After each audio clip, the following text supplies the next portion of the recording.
زرشے بہت نکاہت کے باعث زیادہ مزاحمت نہ کر سکی اور بنا چوں چراں کیے شنوال کے ہاتھوں سے سوپ پینے لگی۔ اتنی تیمارداری نہ کریں کہ صبح شرمندہ ہونا پڑے۔ زرشے طنز کرتی اسے پچھلی بار کا حوالہ دینے لگی۔ شنوال اسے واپس اپنی شیرنی والے موڈ میں آتا دیکھ مسکرایا۔ بیگم ٹھیک ہو گئی تو ہی بیچارہ شوہر بے غم ہوگا، نہ اب چاہے اس کے لیے ساری رات جاگنا پڑے۔ شنوال معنی خیزی سے اس کی بات کا جواب دیتا زرشے کو بوکھلا گیا کہ وہ لب دباتی جلدی سے کمفرٹر میں گھس گئی۔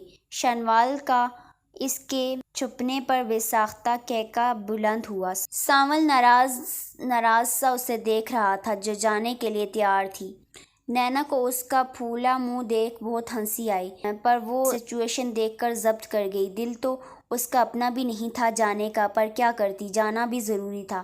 سانول آپ اگر ایسے کریں گے تو میں کیسے جا پاؤں گی؟ نینا اس کی پشت پر سر ٹکائے ہوئے بولی۔ تو مت جاؤ نین، کون کہہ رہا ہے جاؤ؟ ترس نہیں آتا مجھ پر؟ کیوں بار بار دوریاں بنا کر مجھے ترساتی ہو؟ سانول کا لہجہ شکست خوردہ تھا جسے دیکھ نینا خود آبدیدہ ہو گئی، حالانکہ وہ سمجھ رہی تھی کہ سانول اس سے زیادہ محبت نہیں کر سکتا۔ اس وقت نینا خان کے سامنے کھڑا سانول خان تو عشق کے الگ ہی جذبوں سے چور تھا کہ ذرا سی ہجر کی جڑی لگنے پر بکھرنے کا خوف ستائے جا رہا تھا۔ کون کہتا ہے مرد سچی محبت نہیں کرتے؟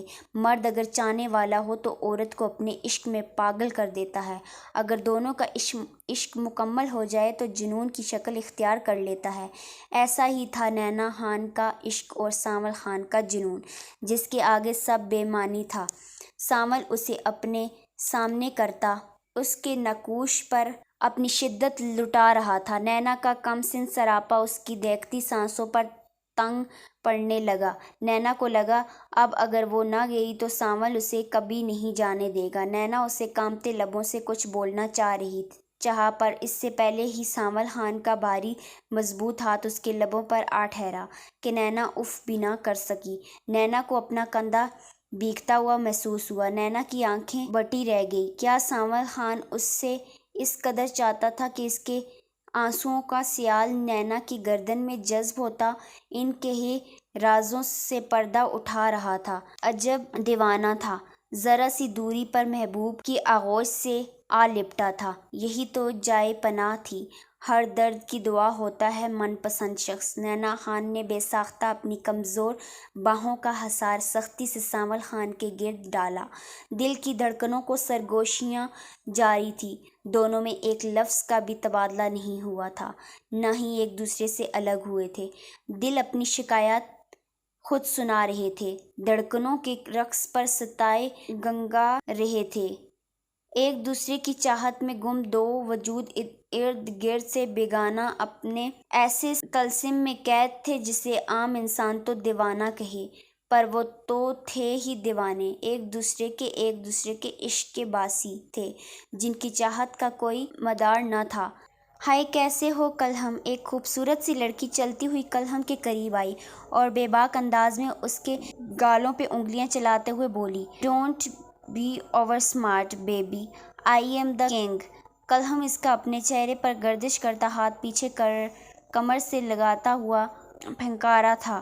کلہم کو سمجھ آ رہا تھا کہ وہ کس ارادے سے اس کے قریب آ رہی ہے اور کس نے بھیجا ہے، اس لیے وہ چاہنے کے باوجود بھی اور اس سخت سے سخت نہیں سنا پایا تھا۔ آج کا دن اس کے لیے کافی مصروف تھا۔ نگین اپنے ہاتھ پہ اس کی سخت گرفت محسوس کر کے سسکی تھی۔ بڑی بیگم کو شنوال کے ساتھ زرشے کی موجودگی انگاروں پر لٹا گئی تھی۔ وہ فوراً اپنے وفادار ملازم کو فارم ہاؤس روانہ کر چکی تھی۔ شنوال کا اس لڑکی کے ساتھ ہونا ان کے لیے کسی خطرے سے خالی نہیں تھا، اس لیے وہ مضطرب سی پوری حویلی میں بولائی سی پھر رہی تھی۔ بار بار شنوال کو فون کرنے پر بھی شنوال نے کال پک نہ کی تھی۔ یہ ان کے لیے حیرت انگیز بات تھی۔ شنوال خان کسی لڑکی کی زلفوں کا اسیر ہو گیا تھا، وہ اس بات پر یقین کرنا ہی نہیں چاہتی تھی۔ زرشے کی آنکھ عشاء کے وقت کھلی، وہ کسل مندی سے آنکھیں کھولتی جلدی سے وضو کرنے چلی گئی۔ اس کا ارادہ نماز پڑھ کے تلاوت کرنے کا تھا، ویسے بھی کافی دنوں سے اس نے تلاوت نہیں کی تھی۔ زرشِ فیروزی سوٹ میں ملبوس بڑی سی نیوی بلیو شال نماز سٹائل میں اوڑھے جائے نماز پر جا کھڑی ہوئی۔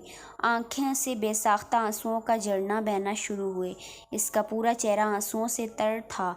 دعا کے لیے اٹھے ہاتھ اپنی خالی لکیروں میں الجھ بیٹھے تھے۔ آخر کیا لکھا تھا اس کے نصیبوں میں؟ کب تک یوں بے آسرا رہنا تھا؟ کیا واقعی شنوال خان اس کا سائبان تھا؟ کیا اس کی زندگی میں صرف تڑپنا رہ گیا تھا؟ آج وہ اپنے رب کے آگے فریادی تھی، جو تمام جہانوں کا رب ہے۔